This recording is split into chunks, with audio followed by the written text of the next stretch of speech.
एक ऐसा बिल जो भारत की राजनीति की पूरी तस्वीर ही बदल सकता है। हम बात कर रहे हैं महिला आरक्षण बिल की। कहा जा रहा है कि ये एक ऐतिहासिक पल है, लेकिन जानते हैं ये जितना ऐतिहासिक है ना, उतना ही विवादित भी।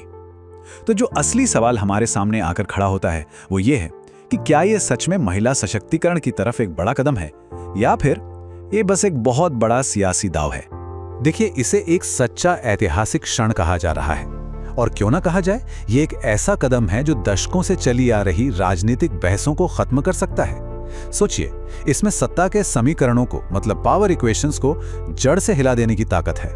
तो फिर सवाल तो यही उठता है ना कि भाई अगर ये बिल इतना ही ऐतिहासिक है तो फिर इस पर इतना तीखा, इतना जबरदस्त पॉलिटिकल ऑपोजिशन क्यों हो रहा है? इस सवाल का जवाब ना कई परतों में छिपा है। तो चलिए साथ मिलकर एक एक करके इन परतों को खोलते हैं। तो सबसे पहला और शायद सबसे बड़ा सवाल, आखिर इसे लागू करने में इतनी देरी क्यों हो रही है? विपक्ष कह रहा है इसे फौरन लागू करो, लेकिन सरकार का जो प्लान है वो तो कुछ और ही कहानी कह रहा है। देखिए, मामला सीधा है।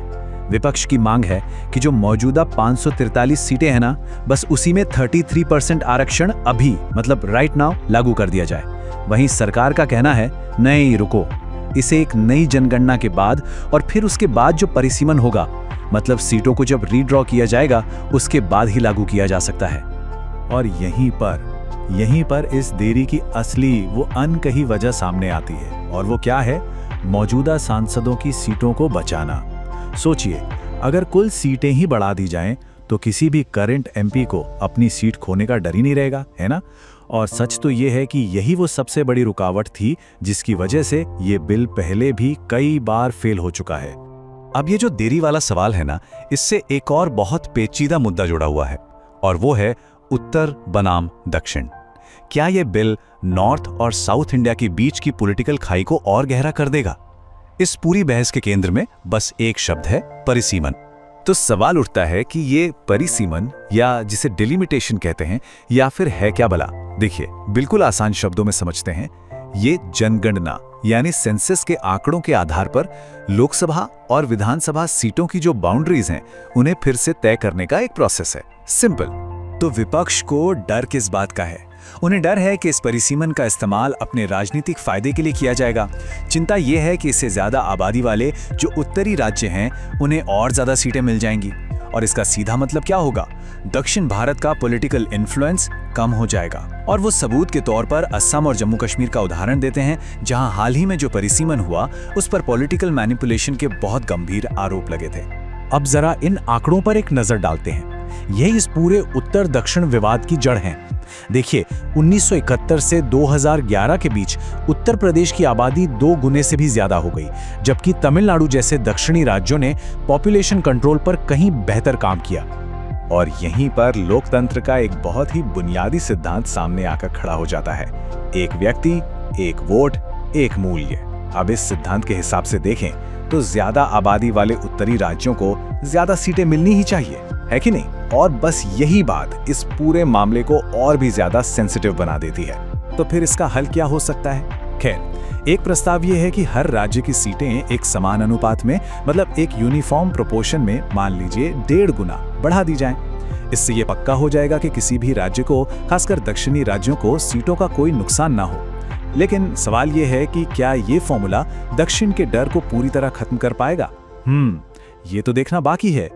चलिए, अगर ये उत्तर दक्षिण वाला मुद्दा काफी नहीं था तो रुकिए, इस बिल में एक और गहरी और बहुत पेचीदा परत जुड़ जाती है, और वो है जाति का सवाल। अब देखिए, कई विपक्षी दल ये मांग कर रहे हैं कि ये जो 33% महिला आरक्षण है ना, इसके अंदर ओबीसी यानी अदर बैकवर्ड क्लासेस की महिलाओं के लिए एक अलग से कोटा होना चाहिए। और इस कोटे का आधार तय करने के लिए वो एक राष्ट्रव्यापी जातीय जनगणना यानी कास्ट बेस्ड सेंसस की भी मांग कर रहे हैं। लेकिन इस मांग में एक बहुत बड़ी संवैधानिक अड़चन है। अभी का कानून क्या कहता है?